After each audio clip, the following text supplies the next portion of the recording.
Hello and welcome back to Kings Commerce Zone. So दोस्तों, हमारा जो क्विक रीजन सीरीज है उसमें जो टॉपिक चल रहा है वो है फाइनल अकाउंट्स। और आज के सेशन में हम जानेंगे बैलेंस शीट के बारे में।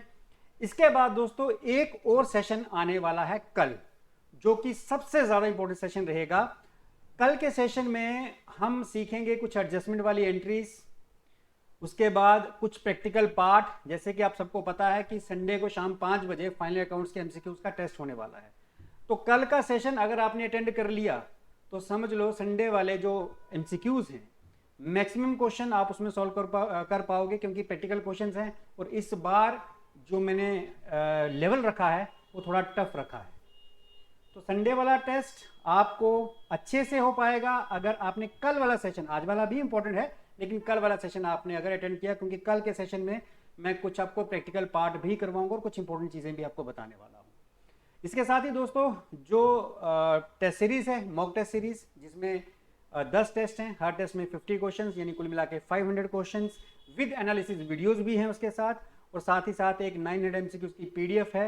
ये आपको अभी आज के दिन के लिए हाफ रेट पे मिल रही है, तो आप ले सकते हो हमारी ऐप किंग्स कॉमर्स जोन से, या फिर विंग्स एक उड़ान की ऐप से भी आपको वो 900 एमसीक्यूज की पीडीएफ मिल जाएगी। तो चलिए दोस्तों आज का सेशन शुरू करते हैं। तो आज हम डिस्कस करेंगे बैलेंस शीट के बारे में। बैलेंस शीट क्या है दोस्तों?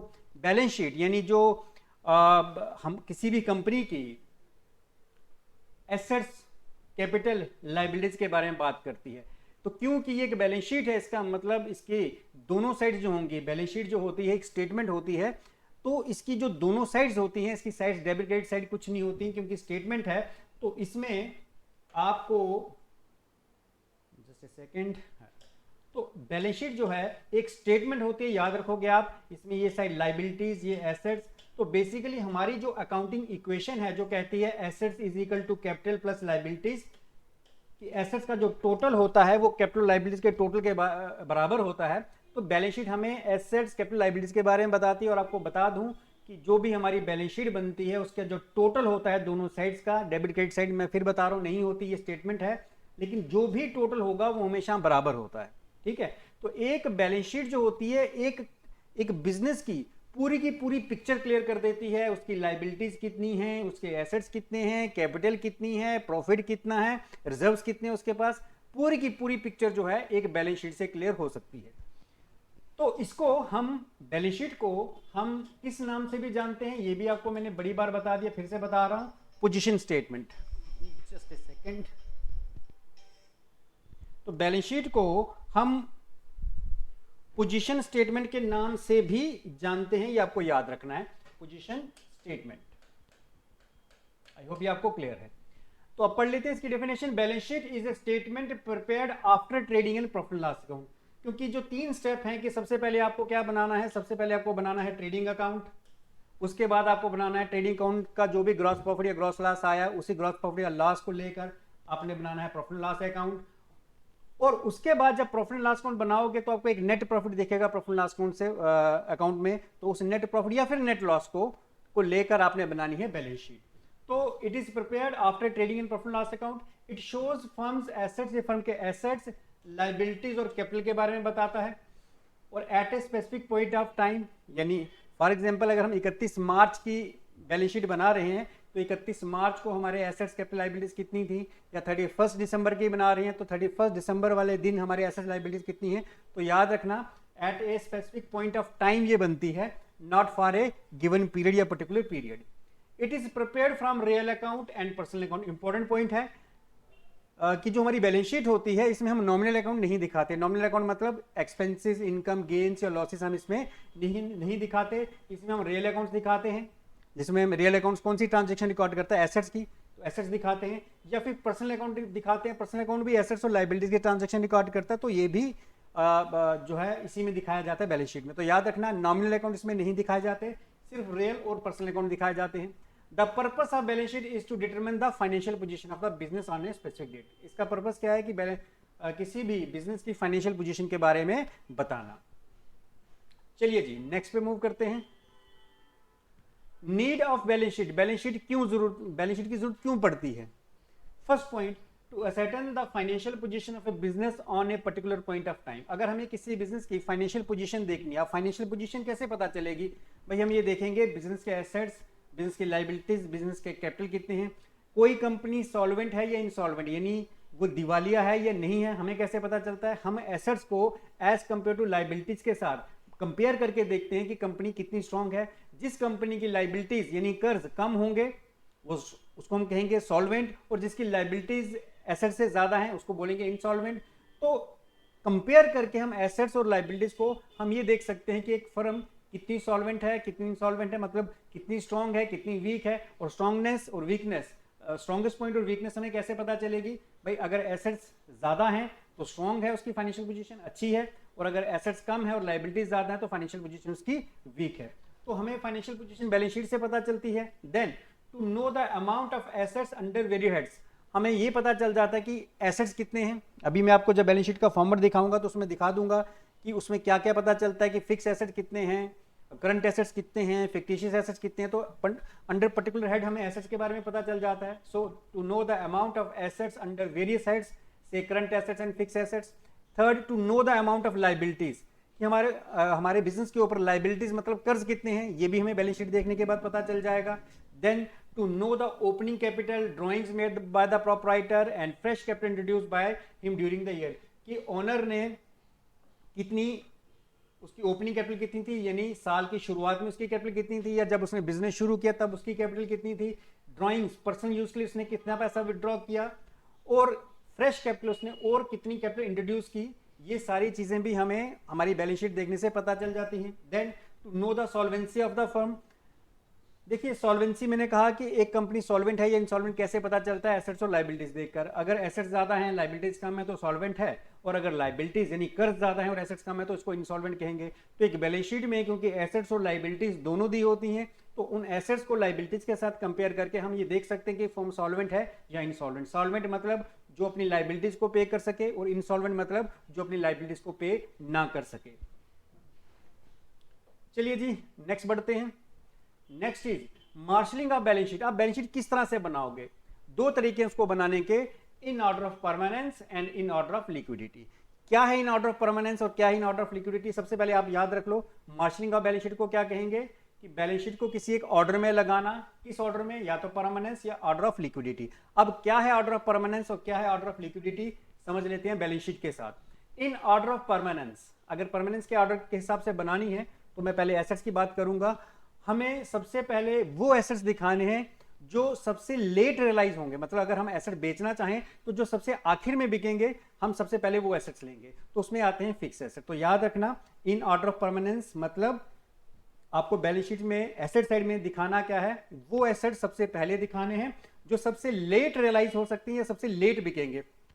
तो उसमें फिक्स एसेट आते हैं, कोई भी लैंड, बिल्डिंग, प्लांट, मशीनरी बेचनी हो तो ये कोई ऐसा एसेट नहीं है कि आप झट से उसको बेच सको, इसको बेचने में टाइम लगेगा। तो जिनको बेचने में टाइम लगे उनको कहते हैं फिक्स एसेट्स।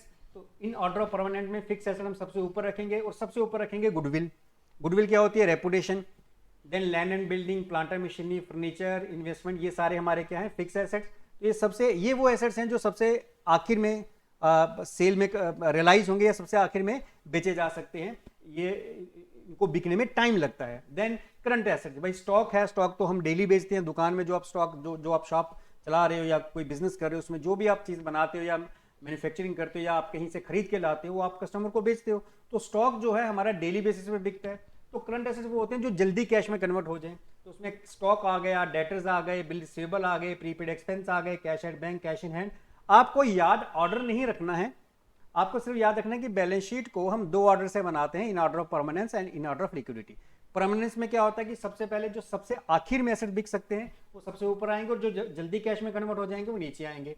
तो करंट एसेट्स आ गए, उसके बाद फिक्टिशियस एसेट, बेसिकली ये एसेट्स होते नहीं है, ये वो लॉसेज हैं जो आपको अपने या एक्सपेंसेस हैं जो भी आपने अपने प्रॉफिट लॉस अकाउंट से नहीं निकाले, खर्चा कर चुके हो लेकिन अभी तक अपने प्रॉफिट में से वो खर्चा नहीं निकाला, वो हो गए फिक्टिशियस एसेट्स। और जो इसमें से निकाल देते हो, फॉर एग्जांपल फिक्टिशियस एसेट, मान लो कोई फिक्टिशियस आपका 1 लाख का है, कि जैसे ह्यूज एडवर्टीजमेंट एक्सपेंडिचर होता है, थोड़ा सा मैं इसमें डिटेल में चला जाऊं कि फिक्टिशियस एसेट्स में क्या आ सकता है, ह्यूज एडवर्टाइजिंग एक्सपेंडिचर।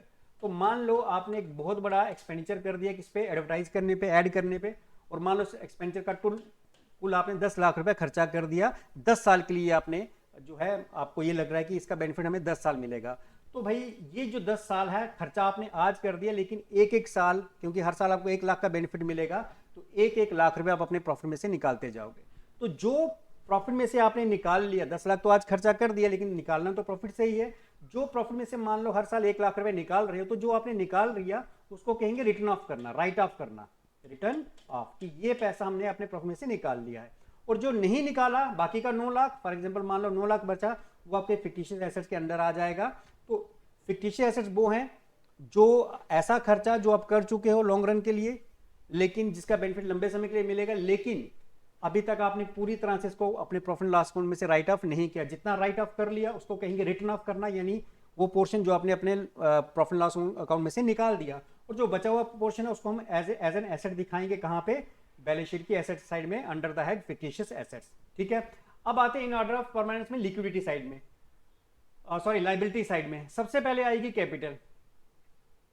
यहां पर वो लायबिलिटीज दिखानी है जो आपको पे करनी है, सबसे आखिर में जो पे करनी है दैट इज कैपिटल। देखो एक बिजनेस चल रहा है तो ओनर ने जो पैसा लगाया उससे बिजनेस चल रहा है। मान लो अगर कल को बिजनेस किसी कारण से बंद करना पड़ता है तो ओनर को सबसे आखिर में पैसा मिलेगा, सबसे पहले वो लायबिलिटीज पे करेगा, बाकी की लायबिलिटीज लास्ट में जो बचेगा वो उसको मिलेगा। तो इसलिए कैपिटल को सबसे हम ऊपर रखेंगे, क्योंकि हमने क्या देखना है, इन ऑर्डर ऑफ परमानेंस रखना है, यानी जो सबसे लास्ट में पे करनी है। सबसे लास्ट हम किसको पे करेंगे? ओनर को।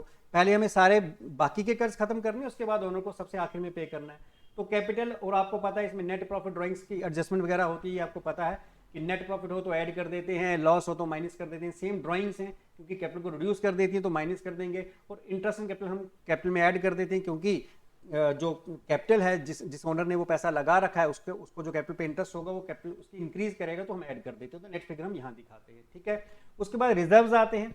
इसमें बड़े तरह के रिजर्व्स होते हैं, जनरल रिजर्व, स्पेसिफिक, स्टैट्यूटरी, बड़े तरह के रिजर्व्स हैं। तो जस्ट रिजर्व लिख के उसके अंदर सारे रिजर्व बता देने हैं। देन नॉन करंट लायबिलिटीज, जिसको हम लॉन्ग टर्म लायबिलिटीज के नाम से भी जानते हैं, याद रखना। नॉन करंट लायबिलिटीज मतलब इसको हम लॉन्ग टर्म लायबिलिटीज, यानी ऐसी लायबिलिटी जो मोर देन 1 ईयर आपको पे करनी है।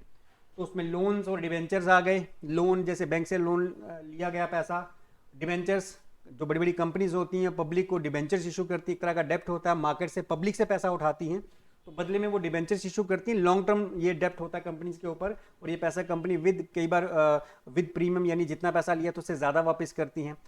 और ये पैसा जो पब्लिक से उठाया इसको हम कहते हैं डिवेंचर्स। देन करंट लायबिलिटीज जो 1 साल के अंदर में पे करनी है, उसमें creditors, bill payable, outstanding expense, bank overdraft, income received in advance, इस तरह के सारी करंट लायबिलिटी जो सबसे जल्दी हमें पे करनी है, विद इन 1 ईयर पे करनी हो, वो करंट लायबिलिटीज हैं। तो इन ऑर्डर ऑफ परमानेंस में आपको ऑर्डर याद रखने की ज़्यादा ज़रूरत नहीं है, आप सिंपल याद रख लो कि 2 तरह के ऑर्डर होते हैं, in order permanence, liquidity. In order permanence में क्या होता है कि जो एसेट्स की बात करें, जो सबसे आखिर में एसेट्स बिकेंगे, जो सबसे लेट रियलाइज होंगे या बेचे जा सकते हैं, वो सबसे ऊपर आएंगे, और जो सबसे जल्दी बिकेंगे वो नीचे। और लायबिलिटीज में भी जो सबसे लेट लायबिलिटीज पे करनी है, सबसे आखिर में पे करनी है, वो ऊपर, और जो सबसे पहले पे करनी है वो सबसे नीचे आ जाएंगी। तो ये हो गया इन ऑर्डर परमानेंस। दूसरा है इन ऑर्डर ऑफ लिक्विडिटी। अगर मैं इसको उल्टा कर दूं ना, तो इन ऑर्डर ऑफ लिक्विडिटी मतलब ये करंट एसेट्स, फिक्टिशियस एसेट ऊपर आ गए, फिक्स और फिक्स एसेट नीचे चले गए, और यहां से ये चीज ऊपर और कैपिटल नीचे। तो ठीक इसका उलट आप अगली स्क्रीन में देखोगे, इन ऑर्डर ऑफ लिक्विडिटी। तो इन ऑर्डर ऑफ लिक्विडिटी में अगर एसेट्स की बात करें, वो एसेट सबसे पहले लेने हैं जो जल्दी कैश में कन्वर्ट हो जाएंगे। फॉर एग्जांपल करंट एसेट में कैश इन हैंड, इसको तो कैश में कन्वर्ट करने की जरूरत ही नहीं है, तो हार्ड कैश है।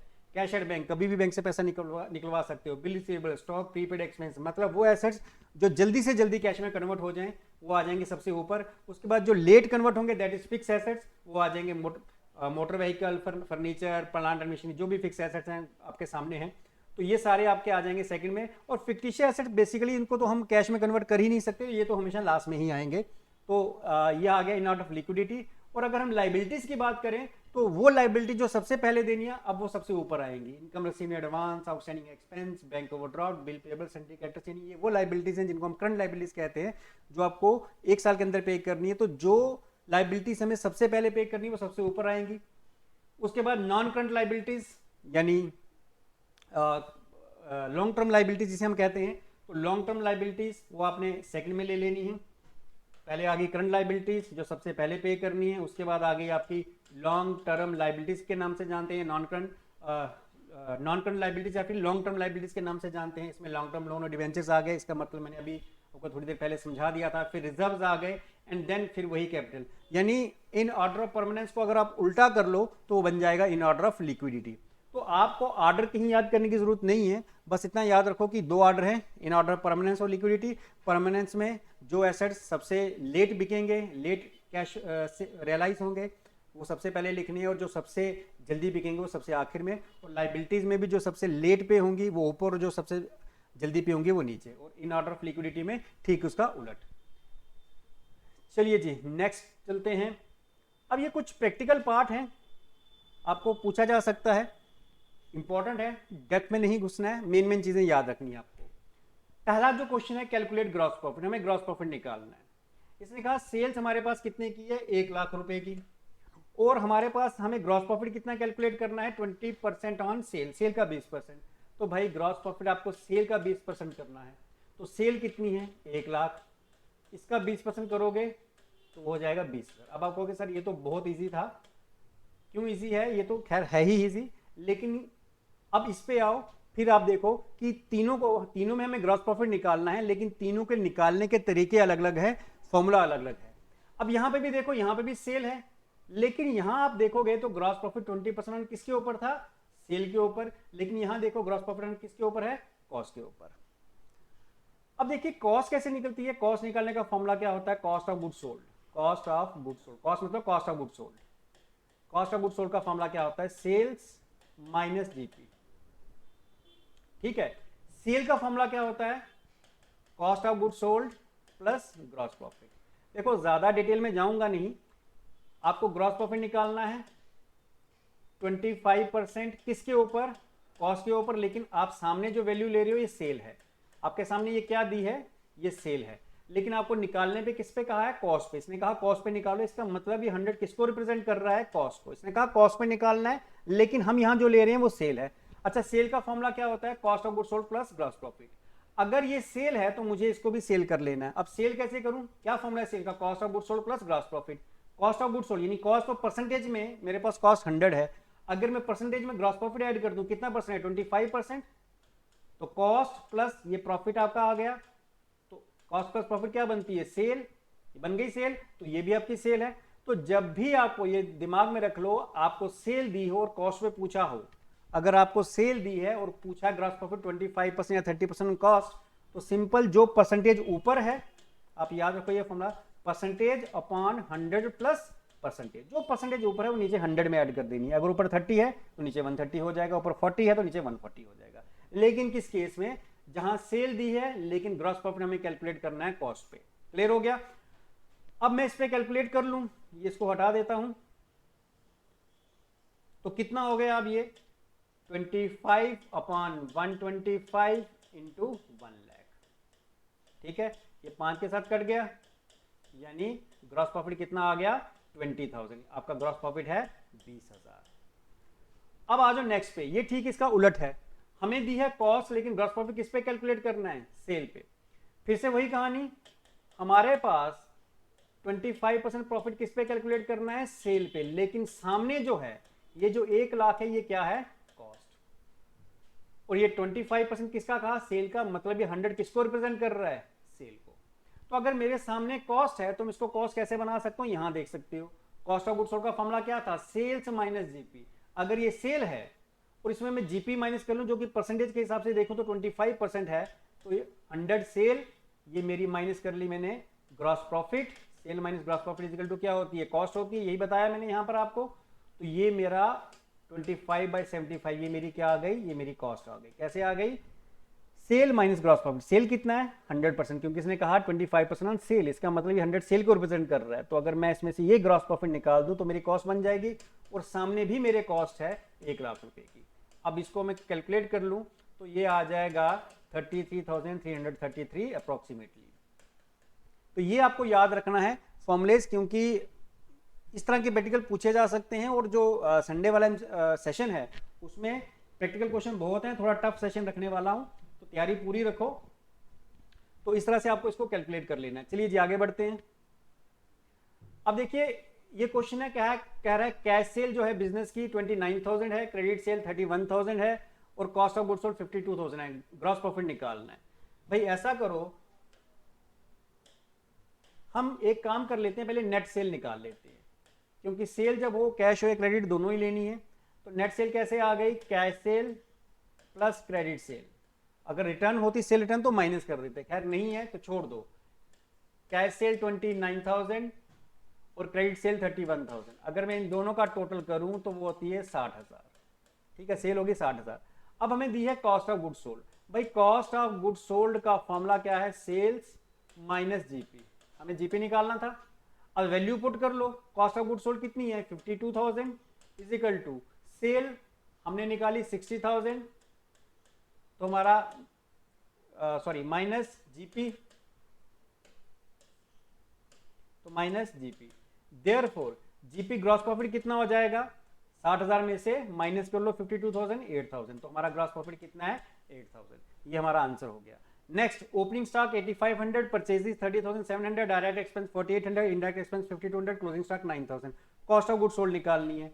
तो अगर आपने मेरे पहले वाले लेक्चर्स देखे हैं तो उसमें मैंने कॉस्ट ऑफ गुड सोल्ड का एक फॉर्मूला और भी बताया था, वो था opening stock plus purchases plus direct expense, ये मैंने फॉर्मूला बताया था आपको, माइनस क्लोजिंग स्टॉक, ये इसका फॉर्मूला था। अब जस्ट आपको वैल्यू पुट करनी है। ओपनिंग स्टॉक हमारे पास 8500 का plus purchases 30,700 plus direct expense 4800 और माइनस कर लेंगे इसका क्लोजिंग स्टॉक 9000। अब देखो इनडायरेक्ट एक्सपेंसेस में नहीं आते, सिर्फ डायरेक्ट एक्सपेंस आते हैं, तो आपका कॉस्ट ऑफ गुड सोल्ड निकल जाएगा। तो जरा कर लेते हैं कैलकुलेट, कैलकुलेटर ले लूं मैं। तो 8500 प्लस 30,700 प्लस 4800 माइनस कर लो इसमें से 9000, तो ये आ रहा है 35,000। ये आपकी कॉस्ट ऑफ गुड सोल्ड होगी। इस तरह के छोटे छोटे जो क्वेश्चन है वो पूछे जा सकते हैं।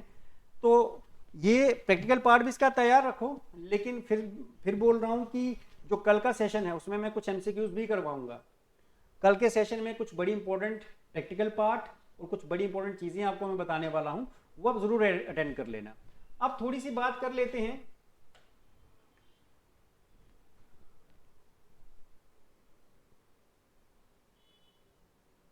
हम बात कर लेते हैं कैपिटल एक्सपेंडिचर के बारे में। देखो दो तरह के एक्सपेंडिचर हैं, क्योंकि ये भी इंपॉर्टेंट है। तो एक्सपेंडिचर आपके दो तरह के हैं। एक होता है कैपिटल एक्सपेंडिचर, ठीक है, और दूसरा होता है रेवेन्यू एक्सपेंडिचर। आपको बड़ी बार मैंने पहले भी बता दिया कि कैपिटल एक्सपेंडिचर कौन से होते हैं, ऐसे खर्चे जो नॉन रेकरिंग नेचर के हों, जो बिजनेस की अर्निंग कैपेसिटी इंक्रीज करें, जो कभी कभार होने वाला खर्चा, ऐसे एक्सपेंडिचर को हम कहते हैं कैपिटल एक्सपेंडिचर। फॉर एग्जांपल, तो ये तो नॉन रेकरिंग नेचर के होते हैं, कभी कभार होते हैं, ठीक है, और बिजनेस कैपेसिटी को बिजनेस की इंक्रीज करते हैं, इंक्रीज अर्निंग कैपेसिटी, ठीक है। और एग्जांपल क्या हो गई इसकी,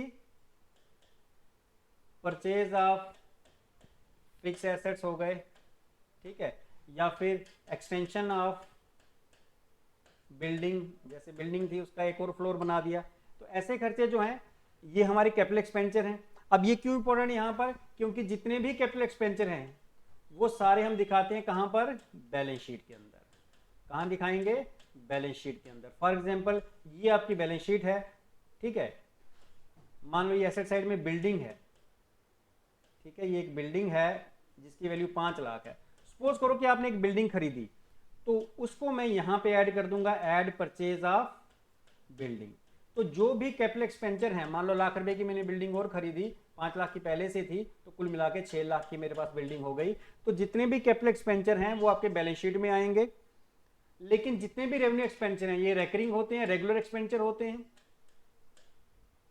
बिजनेस को ऑपरेट करने में रेकरिंग नेचर के होते हैं, बिजनेस को ऑपरेट करने में ये खर्च आता है। तो जितने भी हमारे रेवेन्यू एक्सपेंडिचर हैं, एग्जांपल क्या हो गई, सैलरी पेड, यानी जो हमारे बिजनेस को ऑपरेट करने में खर्च आता है, बिजनेस को चलाने में खर्च आता है, रेंट पेड, ऑडिट फीस।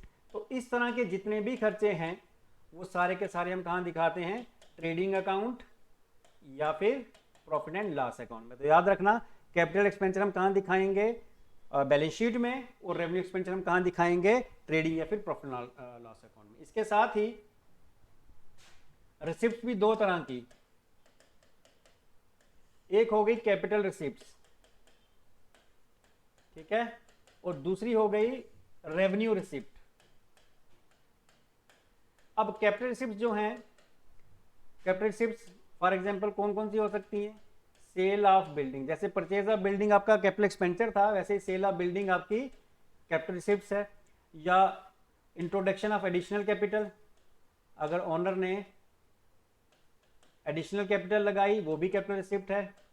या फिर बैंक लोन रेज्ड, अगर हमने कोई बैंक लोन लिया ये भी कैपिटल रिसिप्ट है। तो जितनी भी कैपिटल रिसिप्ट्स हैं ये सारी की सारी कहाँ आएंगी? अगेन बैलेंस शीट में। एग्जांपल, अगर मान लो आपने कोई बिल्डिंग बेची, ठीक है, ये आपकी बैलेंस शीट है। मान लो यहाँ पर एक बिल्डिंग थी पुरानी 5 लाख की और आपने एक बिल्डिंग बेच दी, मान लो सेल कर दी एक बिल्डिंग की, मान लो 50,000 की एक बिल्डिंग बेची। 50,000 की कोई बिल्डिंग नहीं बिकती, लेकिन चलो मान लेते हैं कि 50,000 थी तो 4.5 लाख। तो कैपिटल एक्सपेंडिचर को हम ऐड कर लेते हैं और बिल्डिंग की हमने बेची उसको हम माइनस कर लेंगे एसेट की वैल्यू में से। Introduction of additional capital, additional capital, अगर एडिशनल कैपिटल लगी तो मान लो पहले कैपिटल 1 लाख थी, एडिशनल कैपिटल लगी मान लो 50,000 और, तो वो हमने ऐड कर लेनी है। बैंक लोन है तो आपने लाइबिलिटी में दिखा देना है। इन शॉर्ट जितनी कैपिटल रिसिप्ट्स हैं आप कहाँ दिखाओगे? बैलेंस शीट के अंदर, ये याद रखना। और रेवेन्यू रिसिप्ट्स जो आप पैसा कमाते हो अपने नॉर्मल बिजनेस से, जैसे सेल हो गई या कमीशन कोई आपको मिल गई या बैड डेट्स आपके रिकवर हो गए, ठीक है, ये रेवेन्यू रिसिप्ट यानी जो आपके कोर बिजनेस का, मेन बिजनेस का हिस्सा है। जितनी भी रेवेन्यू रिसिप्ट्स हैं ये आप कहाँ दिखाओगे? ट्रेडिंग अकाउंट या फिर प्रॉफिट एंड लॉस अकाउंट में। तो ये आपने याद रखना है, बड़ी इंपॉर्टेंट चीजें हैं, एमसीक्यूज में पूछी जा सकती है। तो दोस्तों कल के सेशन में हम फाइनल अकाउंट्स में एडजस्टमेंट करेंगे, आउटस्टैंडिंग एक्सपेंस का क्या करना है, प्रीपेड एक्सपेंस का क्या करना है, एक्रूड इनकम्स का क्या करना है, डेप्रिसिएशन हो तो क्या करना है, और कुछ प्रैक्टिकल पार्ट करने हैं। प्रोविजन फॉर बैड डेट्स कैसे कैलकुलेट करते हैं, डिस्काउंट एंड डेटर्स कैसे कैलकुलेट करते हैं, ये सारी चीज़ें हम करेंगे कल के सेशन में। तो कल का सेशन बहुत ज़्यादा इंपॉर्टेंट है। संडे वाले सेशन में मोस्टली एमसीक्यूज आपके कल वाले सेशन से निकलने वाले हैं। तो कल हम कुछ थ्योरेटिकल बात भी करेंगे और कुछ प्रैक्टिकल क्वेश्चंस भी सॉल्व करेंगे, एमसीक्यूज भी सॉल्व करेंगे। तो आज के लिए इतना ही दोस्तों, मिलते हैं आपको कल। थैंक यू दोस्तों, थैंक यू वेरी मच।